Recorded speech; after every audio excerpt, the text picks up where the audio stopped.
Assalamualaikum warahmatullahi wabarakatuh. Perkenalkan, nama saya Reni Anggraini, BP 3002. Di sini saya akan menjelaskan materi mengenai sistem pertanian masyarakat dan nilai ekonomi pertanian. Sistem pertanian menurut Smith and Job, yakni sistem pertanian ini mencakup seperangkat gagasan elemen-elemen kebudayaan, keterampilan teknik, praktek, dan biasanya terintegrasi secara fungsional di dalam masyarakat. Serta sistem pertanian ini sangat berkaitan erat dengan tanah pertanian itu sendiri. Selanjutnya, sistem pertanian masyarakat desa. Sistem pertanian masyarakat desa merupakan cara bagaimana mereka bisa hidup, terutama pada masyarakat yang masih bersahaja. Masyarakat bersahaja di sini diartikan sebagai masyarakat yang menggantungkan kehidupannya dari hasil pertanian.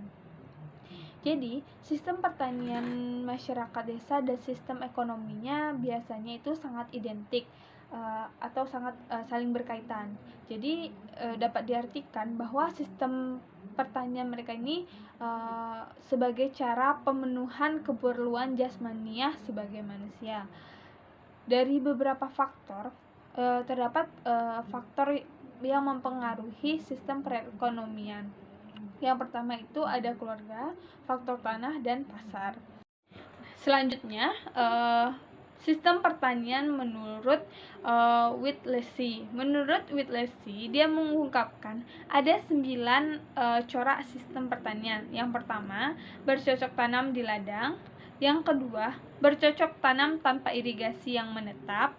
Yang ketiga, bercocok tanam yang menetap dan insentif sederhana berdasarkan tanaman pokok padi.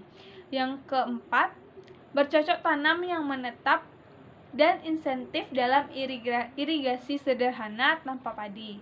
Yang kelima, bercocok tanam sekitar lautan tengah. Yang keenam, pertanian buah-buahan. Yang ketujuh, pertanian komersial dan mekanisasi berdasarkan tanaman gandum. Yang kedelapan, pertanian komersil dengan mekanisasi. Yang kesembilan, pertanian perkebunan dengan mekanisasi. Dari sistem pertanian yang dikemukakan oleh Whittlesey ini dapat kita lihat bahwa sistem pertanian itu banyak ragamnya, tergantung bagaimana masyarakat itu sendiri ingin menggunakan sistem pertanian seperti apa dan melihat bagaimana kondisi di wilayah mereka. Baiklah, saya Pertama Endra akan menyampaikan materi tentang pengolahan lahan dan pemasaran hasil pertanian. Berbicara mengenai pertanian, kegiatan ini tidak hanya sebatas kegiatan memproduksi atau melakukan kegiatan pertanian, tetapi juga mengenai pemasaran hasil pertanian, di mana pemasaran itu berarti kegiatan memindahkan atau memproduksi barang atau jasa dari produsen ke konsumen. Petani akan menuai keuntungan dengan memasarkan hasil pertanian mereka. Barulah pertanian itu memiliki arti.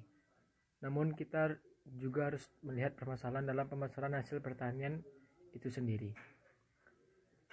Karena sekarang banyak lahan pertanian itu yang dijadikan sebagai perumahan dan gedung-gedung. Kurang optimalnya dalam memaksimalkan lahan pemasaran, hasil pertanian akan berdampak buruk bagi diri petani sendiri dan juga ekonominya. Kebijakan pemerintah turut ikut serta dalam menunjang pemasaran hasil pertanian dengan menyediakan lahan pemasaran yang luas dengan cakupan jarak yang berdekatan dengan lahan pertanian agar biaya yang dikeluarkan tidak semakin banyak. Lahan atau tempat untuk memasarkan hasil pertanian itu belum seluruhnya terimplementasikan dengan baik. Kebanyakan pemasaran hasil pertanian hanya ada di pasar-pasar tradisional. Kedua, kebijakan yang bisa dilakukan yaitu memperdayakan SDM atau sumber daya manusia dan kelembagaan usaha di bidang pengolahan dan pemasaran hasil pertanian. Meningkatkan inovasi dan diseminasi teknologi pasca panen dan pengolahan, baik dengan meningkatkan nilai tambah dan mutu atau dari segi lahan pemasaran itu sendiri. Sekian dari saya. Nama saya Ade Mulyana, nomor BP 3018, yang mana saya akan menyampaikan materi tentang hasil pemasaran pertanian.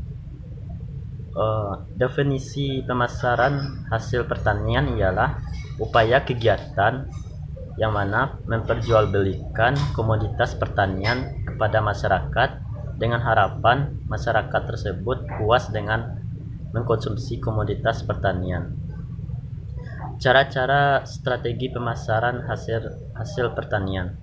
Yang pertama itu mendirikan sebuah koperasi, yang mana koperasi tersebut menjual komoditas pertanian kepada masyarakat pedesaan sehingga harga jual komoditas pertanian mendapatkan keuntungan dan terhindar dari monopoli harga.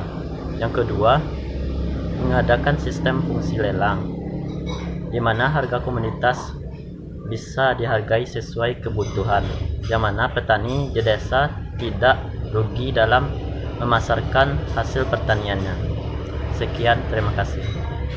Di sini saya akan membahas masalah modal pertanian, tengkulak dan lembaga keuangan. Di sini pertama kita harus ketahui dulu ciri khas dari kehidupan petani adalah perbedaan pola penerimaan, pendapatan dan pengeluaran. Hasil produksi biasanya diterima hanya setiap musim panen, sedangkan pengeluaran itu setiap hari. Jadi dengan pengeluaran setiap hari dan pemasukan yang tidak menentu menyebabkan para petani itu kesulitan untuk mendapatkan penghasilan, dan juga dihadapi oleh persoalan permodalan. Masih banyak dari para petani yang belum terjangkau oleh lembaga keuangan, dan kalaupun sudah tersentuh oleh lembaga keuangan, kebanyakan petani enggan berhubungan dengan lembaga keuangan seperti perbankan yang bunganya cukup tinggi untuk para petani. Pada akhirnya petani hanya mengandalkan jasa tengkulak. Sebelumnya tengkulak itu adalah, menurut KBBI, adalah pedagang perantara yang membeli hasil bumi dan sebagainya dari petani atau pemilik utama. Biasanya tengkulak sebagai kreditor dan pembeli hasil produk pertanian. Tengkulak sebagai kreditor dan pembeli hasil produk pertanian mendapatkan keuntungan berlipat ganda. Keuntungan tersebut didapatkan dari bunga, dari pinjaman yang diberikan, dan keuntungan dari selisih harga beli di petani dengan harga jual di pasar. Tengkulak leluasa seenaknya membeli hasil panen tani dengan harga rendah karena posisi tawar yang sangat kuat. Lalu ada sistem ijon. Sistem ijon merupakan bentuk perkreditan informal yang berkembang di pedesaan. Transaksi ijon tidak seragam dan bervariasi, tetapi secara umum ijon adalah bentuk kredit uang yang dibayar kembali dengan hasil panenan. Bisa atau singkatnya itu kita menggadai hasil pertanian kita. Merupakan penggadaian tanaman yang masih hijau, artinya belum siap waktunya untuk dipetik, dipanen atau ditunai. Sistem ijon ini terjadi karena para petani merasa kekurangan dari hasil pertaniannya, pemasukan yang sedikit. Jadi budaya konsumerisme yang merebak sampai pelosok pedesaan juga menjadi faktor pendorong dari maraknya sistem ijon. Alasan petani menggunakan sistem ijon adalah derasnya modal yang ingin mengeksploitasi petani, namun juga karena persoalan budaya dan pola pikir masyarakat yang tidak berkembang. Selanjutnya, kerugian yang didapatkan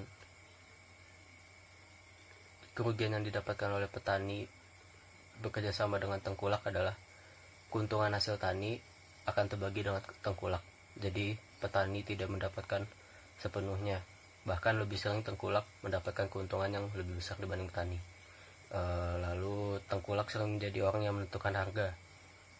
Harganya bisa jadi jatuh dari harga pasar dengan alasan adanya biaya penyimpanan, pengangkutan dan lain-lain.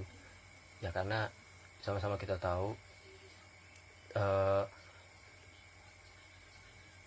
petani ini bergantung pada tengkulak. Ya, ibaratnya petani ini ngutang pada tengkulak, jadi dibayarnya dengan hasil dari tani tersebut. Ketika usaha yang dijalankan oleh petani berhasil, tentu mereka tidak akan kesulitan membayar hutang yang sudah ada pada perjanjian di awal. Tapi apabila usaha tani mereka gagal, maka yang tinggal menumpuknya hutang si para petani. Jadi seharusnya tengkulak itu membangun hubungan yang adil, sehingga posisi tawar menawar petani tidak selalu rendah. Selain itu, dalam meminjamkan modal, tengkulak seharusnya tidak memberi bunga yang terlalu tinggi, serta tempo dalam pembayaran yang jatuh pada saat petani telah panen. Mungkin sekian dari saya kembalikan kepada moderator. Terima kasih.